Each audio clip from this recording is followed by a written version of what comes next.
Micro organisms म्हणजे असे tiny living organisms जे आपल्याला आपल्या आईजनी दिसत नाही, पण ते सगळीकडेच असतात. हवा, पाणी, माती आणि अगदी आपल्या बॉडीमध्ये सुद्धा. मायक्रो ऑर्गॅनिझम्सचे 5 टाइप्स आहेत, ते बघूयात. बॅक्टेरिया हे सिंगल सेल्ड ऑर्गॅनिझम्स असतात. काही बॅक्टेरिया युजफुल असतात, जसं की रायझोबियम, जे नायट्रोजन फिक्सेशन करतात. पण काही बॅक्टेरिया टायफॉइड सारखे रोग सुद्धा पसरवतात.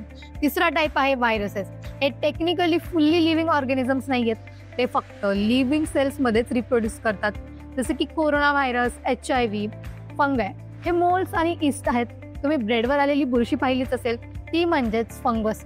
काही फंगाय हे चांगले असतात, जसं की पेनिसिलियम, जे अँटीबायोटिक्स तयार करण्यासाठी वापरले जातात. प्रोटोझोआ हे मेनली ॲक्वॅटिक आणि वन सेल्ड ऑर्गॅनिझम्स असतात. फॉर एक्झाम्पल प्लाझ्मोडियम, जे मलेरिया पसरवतात.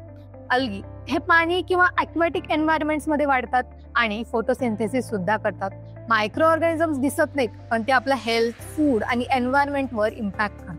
तुम्हाला माहिती होते का? नक्की सांगा. आणि तोपर्यंत keep learning and keep exploring.